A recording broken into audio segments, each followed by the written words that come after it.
Hi everyone, Dave Lolanik here. So my girlfriend and I have a second home in Miami, Florida, Coconut Grove, and it was time to do new water line replacement. This was quite the project, and while doing this, we decided to also extend our driveway nearly 5 feet so that we could park 2 cars. We had to move this irrigation line, and there's a lot of stuff buried underground here, a lot of roots to deal with, so quite the project.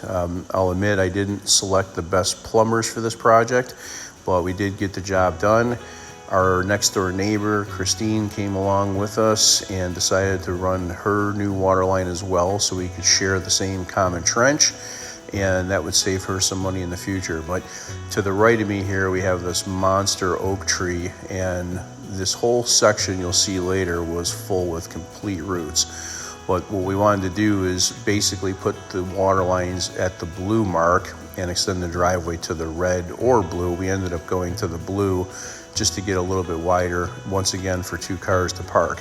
So our water line continues down the back side and it taps into the house on the left here. You'll see past the air conditioners and this one window.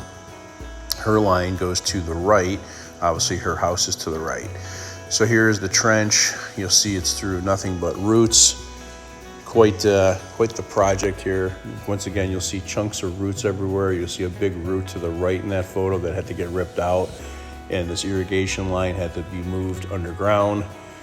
Here, the concrete driveway was cut in order to run the trench. There was some unused conduits in there from old cat lines that we ripped out. Here we backfilled just temporarily.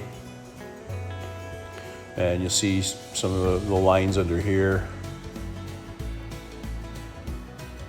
Once again, more trenching, trying to not disturb as much of the road as we could. Here's where the lines actually come from the meter, and they are all buried in roots. So the plumbers had to dig through roots to get access to this. Here, more running of the lines. What I did here is document where all the new lines go, so at least we have a visual and we know where they're placed in the future should we have a problem. You can see the new lines dropped in the trench. Here again. Just trying to do the best job I could to note where these things are. There's so many things buried under here. You see the gray conduit for access control where the lines have to tuck underneath. Here's the lines going more towards the wall to make the connection. You'll see that again right here where they just started to drop the lines to make the connection near the wall that goes to the meter pit.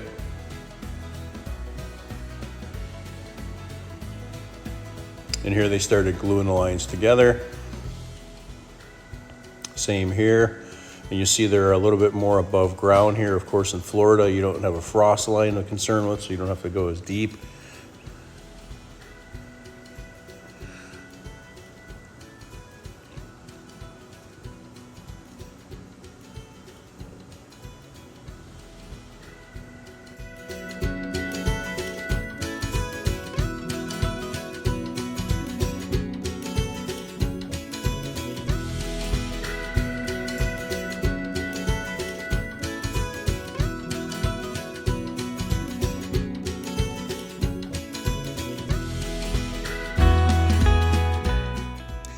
Here was the irrigation line that was supposed to be 5 feet away from our concrete, and the plumbers didn't have it 5 feet, so they had to move it. Frustrating when people don't follow the instructions that they're given, so I had to measure this. The gentleman actually had to move it 3 times because he didn't put it where I needed it in the first place, and we wanted to extend that driveway over. So I had him come out and move it again, and finally got it beyond 60 inches.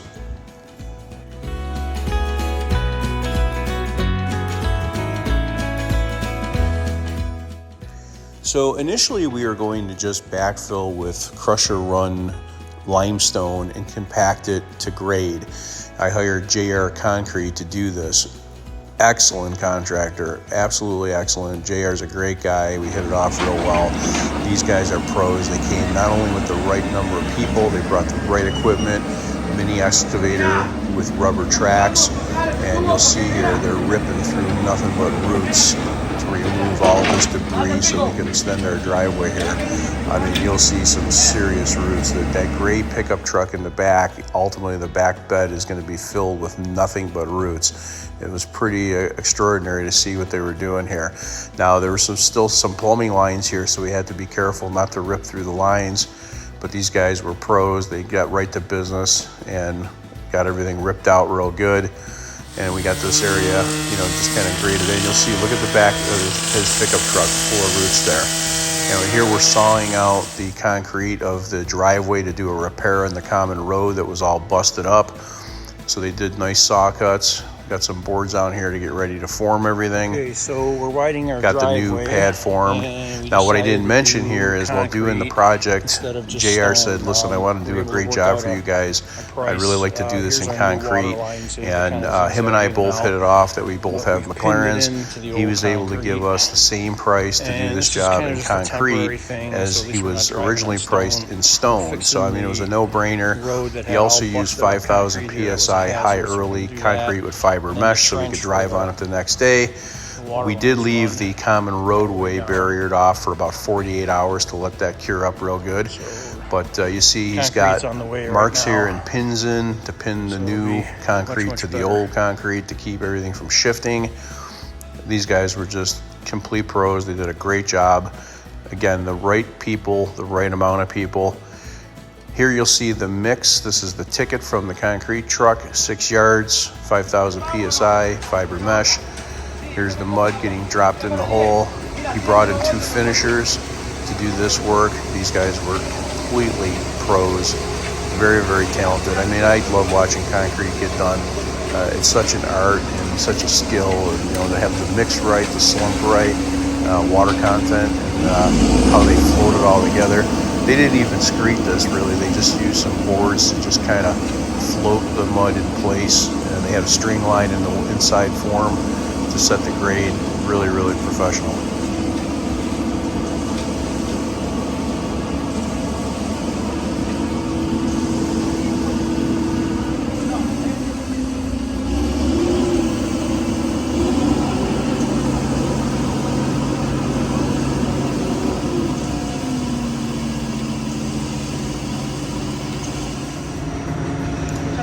You'll see the gentleman's already starting to trowel the mud in place, even though they're only partially poured.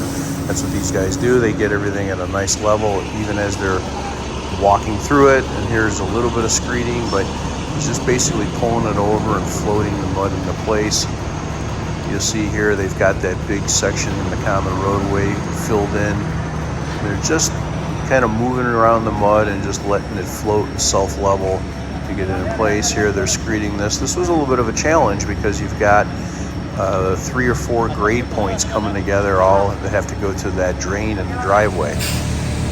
So here they're getting everything nice and tuned up, and I have to tell you, it came out absolutely perfect. It's a nice flow. That pad to the right is raised up a bit from tree roots, and we couldn't do anything about that unless we were going to rip that pad out and the roots as well. So we had to work with what we had here to keep the project in control. But you can see how nice this is all set up to drain. Here's the trenchway filled in. This is the trench in front of our neighbor's driveway that we had to cut open as well. So they've got that filled in.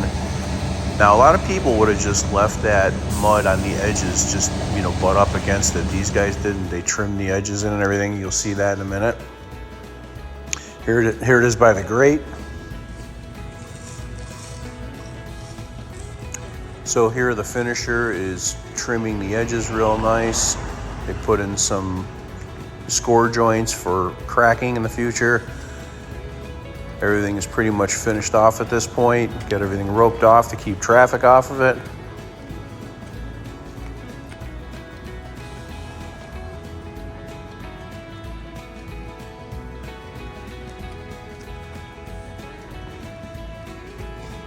So here the guys have completed. You'll see here's our new extended driveway. Very, very nice. We ended up going 4 feet 8 inches, which is as wide as we could go with that pipe and the roots. And we're glad to have this project done and over. Thanks for watching.